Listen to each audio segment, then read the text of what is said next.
का स्वागत है the life Darshan YouTube channel पर। मित्रों, आपसे निवेदन है कि हमारे चैनल को सब्सक्राइब कर लीजिए, बेल आइकन दबा दीजिए। वीडियो आपको अच्छी लगे तो एक बार लाइक कर दीजिए, अपने विचार हमें कमेंट करिए और हाँ, वीडियो को शेयर करना मत भूलिए। सभी साथियों को सादर नमस्ते। साथियों, आज हम बात करेंगे ओम के उच्चारण से होने वाले 10 लाभों के बारे में कि ओम का उच्चारण हमारे लिए कितना लाभकारी है, कितना सहायक है और स्वास्थ्य वर्धक है। तो उससे पहले हम ओम के विषय में जानते हैं कि परमात्मा का मुख्य नाम ओम क्यों है, ओम किससे बना है, कैसे बना है और इसका अर्थ क्या है, और वेद आदि शास्त्रों में, सत्य शास्त्रों में, ग्रंथों में इसका क्या हमें प्रमाण मिलता है, तर्क मिलता है। तो साथियों, आइए जोड़ना चाहता हूं आपको। ओम शब्द 3 अक्षरों से बना हुआ है, आ, उ और मा। आ माने विराट, अग्नि, विश्व आदि है। उ का तात्पर्य हिरण्यगर्भा, वायु, तेजस आदि है। मा से तात्पर्य ईश्वर, आदित्य, प्राज्य आदि है। अर्थात जो चराचर जगत के अंदर ईश्वर के सब नामों में ओम सर्वोत्तम नाम है। तो हम प्रमाणों की ओर बढ़ते हैं कि ओम का उच्चारण क्यों करें, कैसे करें और ओम के उच्चारण का लाभ क्या है। तो सबसे पहले हमें वेदों की ओर जुड़ना चाहिए। तो वेदों में हम प्रमाण लेते हैं यजुर्वेद के 40वें अध्याय का। वहां लिखा है कि ओम खम ब्रह्मा, अर्थात आकाश के समान व्यापक, सबसे बड़ा, सब जगत का रक्षक ओम है। फिर यजुर्वेद भगवान पुनः कहते हैं कि ओम क्रतुष्मरः, हे कर्मशील मनुष्य, तू ओम को याद कर। फिर हम छांदोग्य उपनिषद की ओर चलते हैं।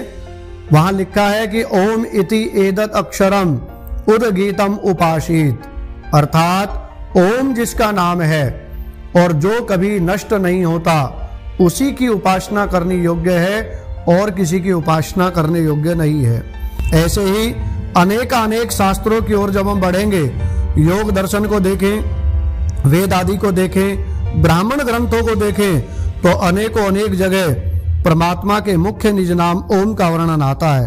तो साथियों, आइए हम ओम के अर्थ को, ओम के भाव को जानने के बाद अब हम ओम के उच्चारण की विधि की ओर बढ़ें कि ओम का उच्चारण कैसे करें, किस आसन में करें, किस विधि से करें और किस प्रकार से करें। तो आप सीधे चलते हैं ओम के उच्चारण की विधि की ओर। प्रातः उठकर पवित्र मन से सात्विक प्रवृत्ति के साथ ओंकार ध्वनि का उच्चारण करें। ओम का उच्चारण हम पद्मासन में, अर्ध पद्मासन में, सुखासन में और वज्रासन में बैठ करके कर सकते हैं। और यथा सामर्थ्य, जितना आपके पास समय है और आप परमात्मा की भक्ति में अपने समय को लगा सकते हैं, उसका उच्चारण उस समय तक करें। धीरे धीरे बोल करके करें, आराम से करें, श्वास को भीतर भर करके आप करें कि जैसे एक बार मैं आपको करके दिखाता हूं। आपने श्वास को पहले भीतर भरना है और धीरे धीरे उसको बाहर फेंकते हुए साथ में ओम का शंखनाद भी आपको करना है, जैसे ओम।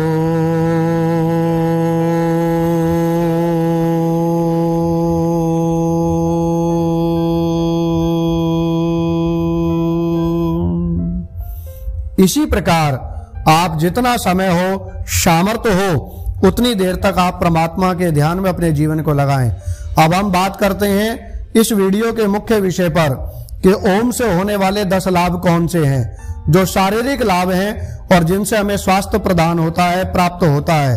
तो आइए विलंब ना करते हुए हम बढ़ते हैं सबसे पहले पर कि ओम के उच्चारण करने से थायराइड जड़ से खत्म हो जाता है।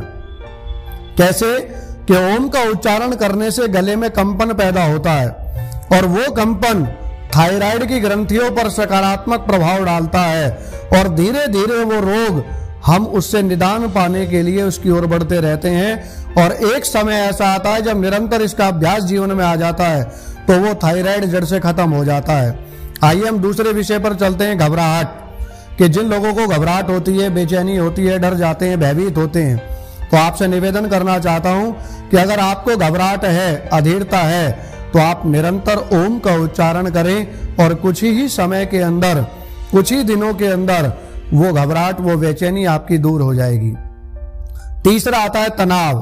शरीर में जो विषैले तत्व हैं, जो तनाव का कारण है, जो द्रव्यों का अनियंत्रण है, उन सबको अगर दूर करना चाहते हो तो आपको प्रतिदिन कम से कम आधा घंटा से 1 घंटा आपको ओम का उच्चारण करना चाहिए।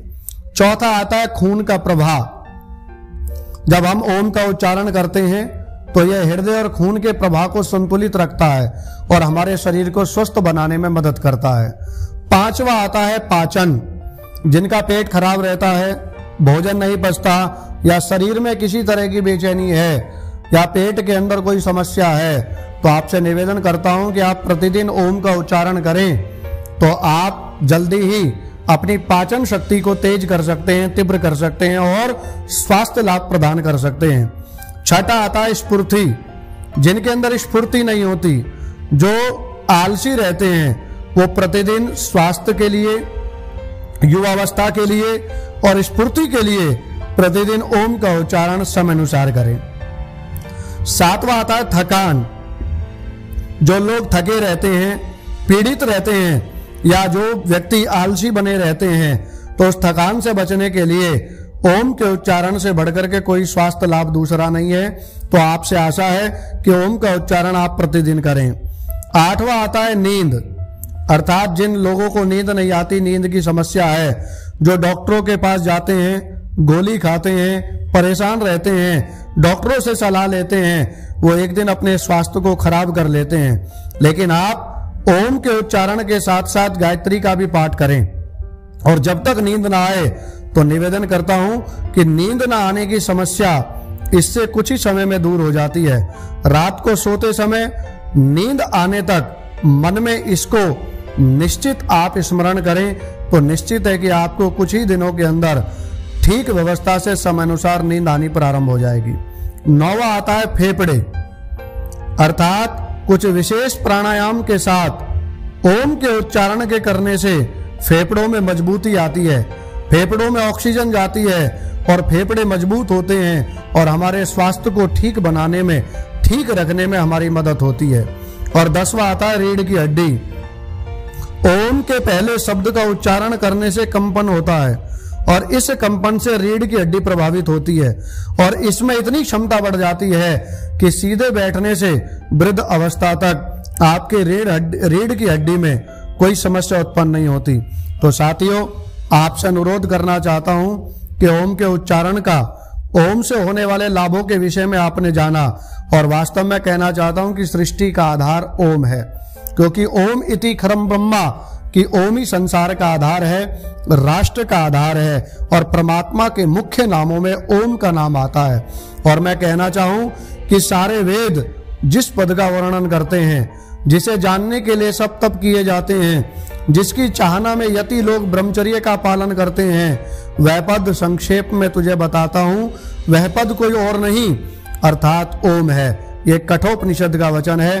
तो आपसे उम्मीद करता हूं, आशा करता हूं कि आप लोग ओम के उच्चारण से लाभ प्राप्त करेंगे, सुखी रहेंगे, स्वस्थ रहेंगे, निरोगी रहेंगे, क्योंकि हमारी भावना है, वैदिक भावना, कि सर्वे भवन्तु सुखिनः, सर्वे सन्तु निरामया, सर्वे भद्राणि पश्यन्तु मा कश्चित् दुःख भाग् भवेत्। कि भगवान सबका भला करो, सब पर दया करो, सब पर कृपा करो और हर विधि, हर व्यक्ति सुखी और स्वस्थ रहे और जीवेम शरदा शतम की भावना से इस संसार के अंदर 100 साल तक जीने का आनंद प्राप्त करे, ऐसी मैं कामना करता हूं। आशा है ये वीडियो आपको अच्छी लगी होगी। अगर ये वीडियो आपको अच्छी लगी है तो आप और आध्यात्मिक विचार और अच्छी जानकारियों के लिए, वेदोपदेश के लिए आप हमारे चैनल को सब्सक्राइब करना ना भूलें और धर्म लाभ उठाएं। बहुत बहुत धन्यवाद। ओम शांति ही शांति ही शांति ही। ओम।